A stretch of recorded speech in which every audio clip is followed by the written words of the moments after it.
Sveiki atvykę į Draugo kanalą, aš esu Darija ir šiandien noriu pasidalinti su jumis 5 nuostabiais L'Oréal Paris produktais ir visos šios priemonės, kurios sudaro šiandienos šešetuką, yra pagrįstos moksliniais tyrimais ir įkvėptos Paryžiaus žavesiu. Pati asmeniškai jos naudoju tikrai ne pirmą mėnesį, todėl galiu drąsiai rekomenduoti iš visos širdies. Ir be abejo visas jas rasite Draugos parduotuvėse, tiek fizinėse, tiek internetinėje. Ir manau, kad nereikia nieko laukti ir galim perėti prie pačio video. Tai pradėsime šiandien nuo plaukų ir šią kategoriją šiandien atstovauja L'Oréal Bon Repair plaukų priežiūros linija. Ir ši linija skirta būtent pažeistiems plaukams ir tinka visiems pažeistų plaukų tipams. Kaip matote, mano plaukai yra irgi dažyti, tai yra šviesinti. Ir jeigu plaukas buvo šviesintas, vadinasi, jis jau buvo pažeistas. Nors iš tiesų, taip tikrai neatrodo. Aišku, visą tą pažeistų plaukų situaciją dar pablogino džiovintuvas, garbanojimo žnyplės, tiesintuvas ir taip toliau. Tai yra visi tie karšti įrankiai, kuriuos naudojame. Ir taip pat mūsų plauką neigiamai veikia ir UV spinduliai. Tai yra mūsų saulė. Tad į pagalbą mums ateina ši L'Oréal Bon Repair plaukų priežiūros linija, kurios produktai veikia ne tik plauko paviršių, bet ir įsiskverbia į plauką iš vidaus. Dėl sudėtyje esančios citrinos rūgšties atkuriamos pažeistos skaidulos, taip pat jie spindi ir atrodo daug gyvybingiau. Tai šią rutiną sudaro 3 priemonės. Tai pirmas žingsnis yra atkuriamasis šampūnas, kuris dar vadinamas prieš šampūną. Tai yra šampūnas, kuris naudojamas prieš šampūną. Tai jį reikia tepti ant sudrėkintų plaukų ir palaikyti 5 minutės, o vėliau nuskalauti. Antras žingsnis jau yra paprastas šampūnas, jis švelniai valo galvos odą, jį irgi reikia tepti ant drėgnų plaukų,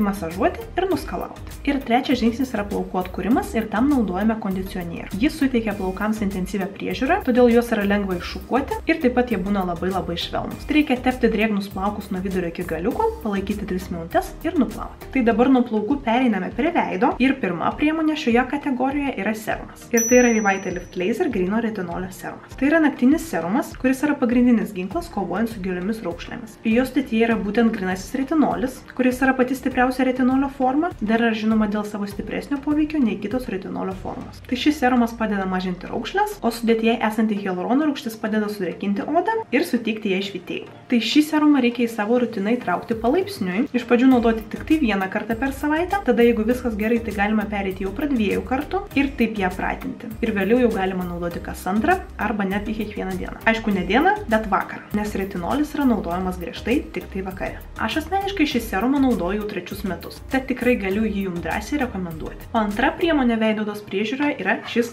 kremas. Tai yra Revitalift Clinical šviesinantis drėkinamasis kremas su SPF 50. Šis drėkinamasis kremas yra jūsų apsaugos skydas. Jis taip pat puikiai padeda kovoti su pirmaisiais senėjimo požymiais, mažina tamsias dėmes ir raukšleles. Be to jame yra vitamino C ir SPF 50. Ir tai yra idealus sprendimas tiems, kurie nori išlaikyti savo odos jaunystę. Taip pat šio kremo formulė yra pagrįsta NetLock technologija. Tai yra užtepus kremo ant odos, susidaro itin plonas, vientisas ir patvarus apsaugantis sluoksnis. Aš su šiuo kremu susipažinau maždaug prieš pusę metų ir tai jau yra mano antra pakuotė. Dar galiu nuo savęs pridėti, kad jis labai greitai įsigeria į odą, todėl idealiai tinka naudoti prieš makiažą, ką aš ir dariau visą vasarą. Dabar pereiname prie kitos kategorijos ir tai yra dekoratyvinė kosmetika. Ir mano rankose yra True Match Nude, makiažo pagrindas su serumu. Jis išlygina veido odos atspalvį ir suteikia jai elastingumą, nes jo formulė yra papildyta hialurono rūgštimi. Ir tai yra puikus odos priežiūros ir makiažo derinys. Formulė puikiai prisitaiko prie odos, todėl ji tampa natūraliai švytinti ir atrodanti kaip su no makeup.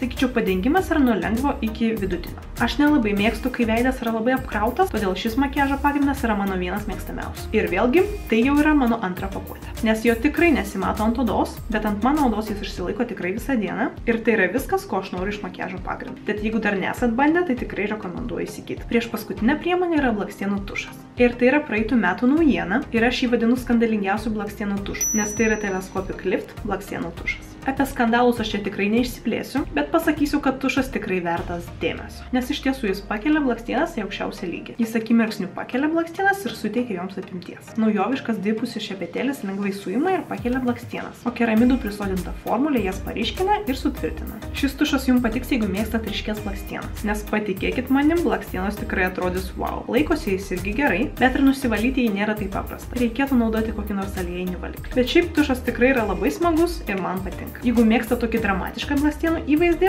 tai žinot, ko jums reikia. Na ir dabar pabandykite atspėti, kuri yra paskutinė priemonė. Tai yra ryškiausia priemonė. Gerai, jokių paslapčių pasakau. Tai yra lūpų dažai, kurie yra šiandien ant mano lūpų. Manau, kad tikrai pastebėjote. Ir tai yra Infallible Limit Resistance lūpų dažai. Tai yra ilgai išliekantis matiniai lūpų dažai, kurie neišsausina lūpų. Taip pat jų formulė yra papildyta hialurono rūgštimi, todėl padeda šiek tiek sudrėkinti lūpas ir jos padengiamos tokiu nejuntamu sluoksniu. Mums žada 16 valandų išsilaikymą. Tiek ilgai aš nebandžiau, bet 8 valandas man man tikrai išsilaikė. Ir pavyzdžiui, dabar galiu jums parodyti, kad niekur neatsispausdina.